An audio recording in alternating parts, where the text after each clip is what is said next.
know, you're an educator, but Kay was a principal. Right. And so, number one, I'm sure there was a lot of stress with the job, but then in the position of leadership as well in your role.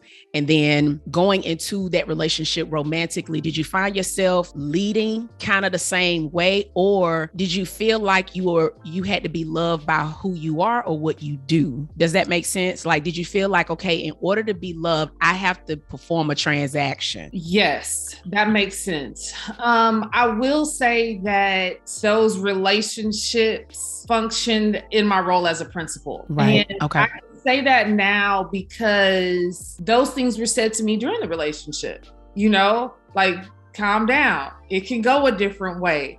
It's okay. I've got from the other person. And me, even in those moments, not recognizing that, saying, well, no, I'm just trying to help out, or, I'm just trying to. So I was showing up in that role. And then on the other part of that too, in my role as a principal, a lot of that is listening. A lot of that is helping, students, Serving. staff, is serving. I would show up as well with that. And a lot of times too, I don't want to say playing down, but taking a back seat to my feelings, right? Okay. Okay, I need to help this person. I need to listen to them. No, I shouldn't speak right now. I need to give them an opportunity to grow and change, and then we can come back and revisit. So yeah, I was showing up as a principal, as an educator in those relationships. And I'll even say in an unhealthy aspect.